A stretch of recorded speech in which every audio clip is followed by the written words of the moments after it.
Example দিচ্ছি, পুরো ভিডিওটা লাস্ট অব্দি দেখো। কেন বলছি বুঝতে পারবে। আজ থেকে প্রায় 11 বছর আগে যদি আমি ফিরে যাই, 2015 সাল, তার আগে আমার লাইফ খুবই হ্যাপি চলছিল।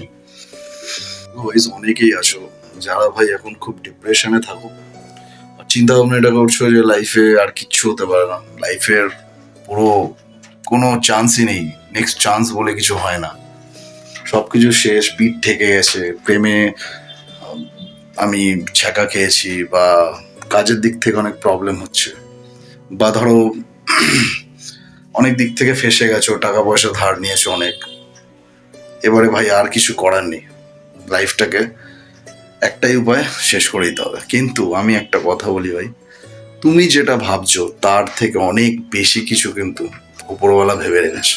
একটা ছোট্ট এক্সাম্পল দিচ্ছি, পুরো ভিডিওটা লাস্ট অব্দি দেখো। কেন বলছি বুঝতে পারবে।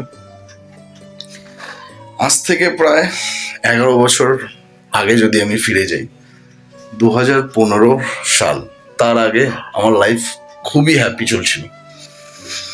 2015 সাল যখন আমার মা মারা যান, তারপর থেকে আমার লাইফে চেঞ্জ শুরু হয়। প্রথমত মা মারা যাওয়ার পর আমি টোটালি একা হয়ে যাই বাড়িতে, আমি আর আমার বাবা। রান্না বান্নার প্রবলেম, নিজের হাতে রান্না করতাম। আমি 2015-16 থেকেই কাজে যাওয়া শুরু করেছি। তারপরে রান্না প্রবলেম হতো, বাবাও কাজে যেত, আমি রান্না করে কাজে যেতাম, অনেকটা ডিফিকাল্ট একটা ব্যাপার ছিল। তো যার কারণে বাবা আর আমার আত্মীয় স্বজনরা অনেক চিন্তা ভাবনা করলো এইভাবে চলে না, তো বাবা আবার দ্বিতীয়বার বিয়ে করলেন, এটা ভেবে যে হয়তো আমাদের সবকিছু আবার ঠিকঠাক হয়ে যাবে। বাট এটার উল্টোটা হলো। তিনি আসার পরে আমি ঘর ছাড়া হলাম, কারণ আমার বাড়িতে অনেক প্রবলেম শুরু হলো, সারাক্ষণ খিটির আমাকে নিয়ে, আমি বাড়িতে থাকলে অনেক প্রবলেম শুরু হতো। বাবা আমার এগেনস্টে কোনোদিন বলেনি, বাবা সবসময় আমার পাশে ছিল। এবারে কথা হচ্ছে 2015 সালে মা মারা যায়, তারপর আমার লাইফটা এইভাবেই চলে।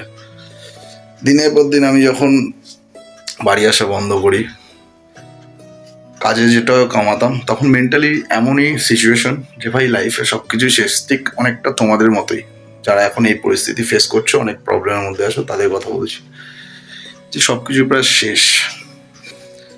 এবারে সেই সিচুয়েশনে আমার কাছে ফিউচার বলে কিছু নেই, যতটুকু কামাতাম নেশাতেই যেত। তারপর শুরু হলো আমার লাইফে একজনের আবির্ভাব ঘটলো আর কি, যাকে বলা হয় যে হয়তো আমার মনে করি আমি যে ওই টাইমটা না আসলে অনেক বেটার হতো। 2016-17 এরকম কিছু হবে, আমার ঠিক মনে নেই।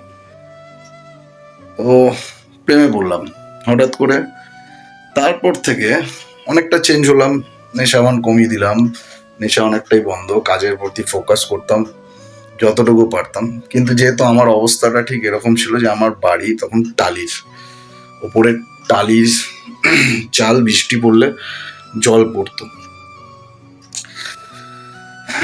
বর্ষাকালে বাড়ির এই যে তুমি বিছানাটা দেখতে পাবে, এই যে এটা এখন আমার মেঝে, এই যে আমার বিছানা, এই মেঝেতে আগে থাকতো জল 3 মাস টানা।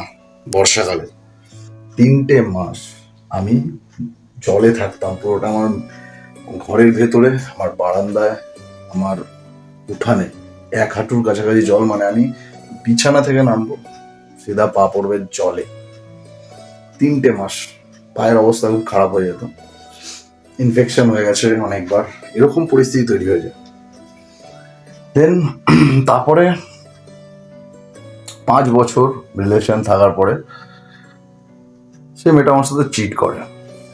আমি আজকে বলছি কারণ বলবো সব কিছু আস্তে আস্তে বলবো।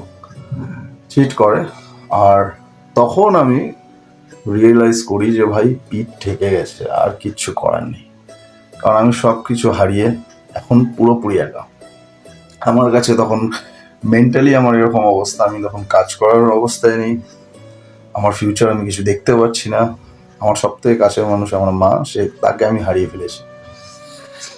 বাড়িতে অশান্তি চলছে, আমি বাড়িতে ঠিকঠাক থাকতে পারি না। আমার টোটাল আমি কয়েক জায়গায় ধার দেনা হয়ে গেছিলো। ইএমআইতে একটা গাড়ি নিয়েছিলাম, ইএমআইও দিতে পারছিলাম না যেহেতু আমি কাজ করছিলাম না। আমার গাড়িটাকেও আমি হ্যান্ড ওভার করে দিয়েছিলাম। আর একটু মানি প্রবলেম চলছিল, টাকা পয়সার দিক থেকে অনেক প্রবলেম হয়েছে, মিথ্যে কথা বলবো না। আর সেই সময় সত্যি বলতে মানুষ চিনেছি আমি, তখন কোন কোন মানুষগুলো আমার পাশে ছিল বা ছিল না আমি তাদেরকেও দেখেছি।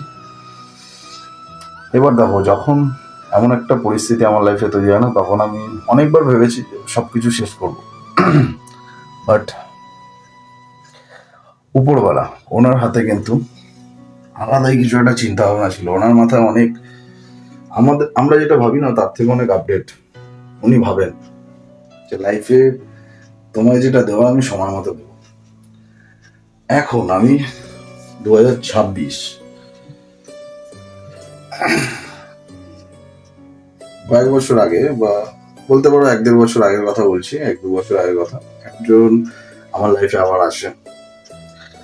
আমি আবার নতুন করে কাউকে ভালোবাসি, সেই মানুষটা আমাকে ভালোবাসে। এরকম না যে আমি তাকে ভালোবাসি আর সে শুধু দেখেই যাচ্ছে, না, সে মানুষটা আমাকেও ভালোবাসলো। তারপর আমাদের বিয়ে হয়,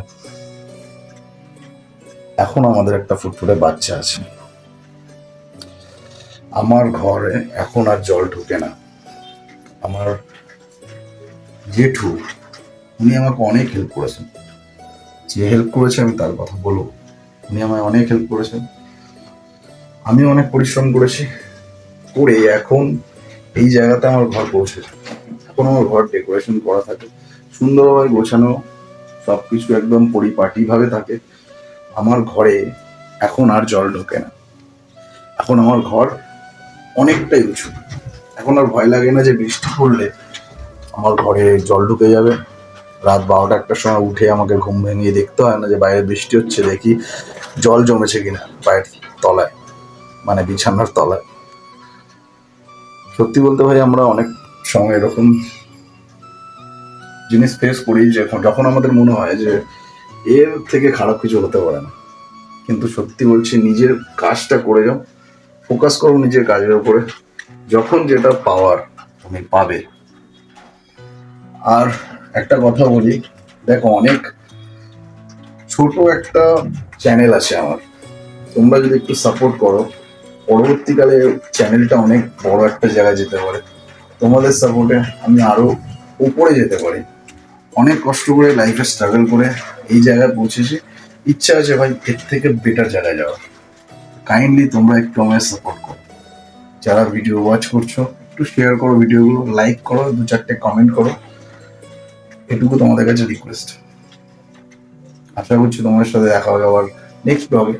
তোমরা ভিডিওতে লাইক কমেন্ট করলে আমার একটা ভালো লাগে, মন থেকে খুব আনন্দ পাই ভাই, সিরিয়াসলি বলছি। তোমাদের কাছে আশা যে একটু সাপোর্ট দিও। Thank you.